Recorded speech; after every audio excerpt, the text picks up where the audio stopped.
జీవితంలో అవకాశాలు ఎక్కువ ఉంటే ప్రమాదం యాక్చువల్‌గా. అవకాశాలు అసలు లేకపోయినా కూడా ప్రమాదమే. ఓ పెళ్ళికెళ్లారు మీరు. ఎక్కువ కూరలు ఉన్నాయి. వంటకాలు 60, 70 ఉన్నాయి. మీరు నిజం చెప్పండి ఎన్ని తింటారు మీరు? అన్నీ తినలేరు. అసలు ఏం తినాలనే కన్‌ఫ్యూజన్‌లో ఏమీ తినలేము. అలాగే కోచింగ్ సెంటర్లు కూడా మనకి ఎక్కువయ్యే కొద్దీ ఇన్ఫర్మేషన్ కూడా ఇంటర్నెట్ ద్వారా, యూట్యూబ్ ద్వారా ఎక్కువయ్యే కొద్దీ మనం కన్‌ఫ్యూజన్‌లో పడతాం.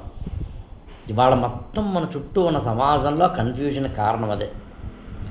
మీరు ఐఏఎస్ ప్రిపేర్ అవ్వాలంటే ఎక్కడ ప్రిపేర్ అవ్వాలి? ఏం చదవాలి?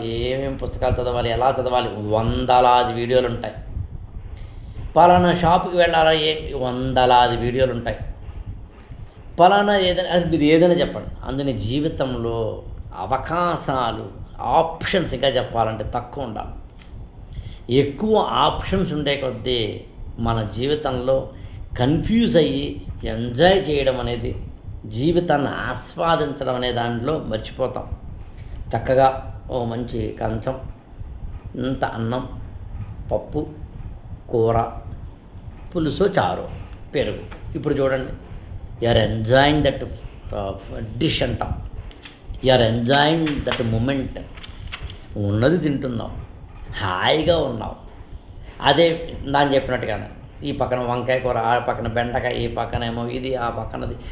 ఇది 5 కూరలు ఉంటే ఏ కూర తినాలి అనే ఆలోచనలోనే సగం జీవితం అయిపోయింది. ఇవాళ మీరు చూసే యూట్యూబ్ వీడియోల్లోనూ, షార్టుల్లోనూ, లేకపోతే ఇన్‌స్టాగ్రామ్ రీల్స్‌లోనూ ఉన్నది కూడా ఇదే. మిమ్మల్ని మీరు కోల్పోతున్నారు. అవసరమా? ఎందుకు ఆ రీల్స్ చూస్తూ బతికేస్తున్నారు? ఎందుకు ఆ షార్ట్స్ చూస్తూ బతికేస్తున్నారు? ఏం సాధిద్దామని మీ టైంనా వేస్ట్ చేసుకుంటున్నారు. పనికి మాలిన వీడియోలు చూడడానికి ఎందుకంత తాపత్రయపడుతున్నారు? ఆవిడెవరో ఏదో ఒక చిన్న వీడియో పెడుతుంది, మా ఇంట్లో ఇవాళ వంట ఏం చేశాను అన్నది. ఇంకొకరెవరో ఒక ఫ్రిడ్జ్ ఓపెన్ చేసి మా ఫ్రిడ్జ్‌లో ఏమున్నాయి, వాళ్ళ ఫ్రిడ్జ్‌లో ఏముంటేను, వాళ్ళు మాడిపోయిన కూరలో ఏమైతేను నీకు అవసరమా? నీ బతుకుని నాశనం చేసుకోవట్లేదా? నీ సమయాన్ని వేస్ట్ చేసుకోవట్లేదా? అయినా ఇలాగే బతికేస్తానంటే ఆల్ ద బెస్ట్. బతుకుతూనే ఉండు.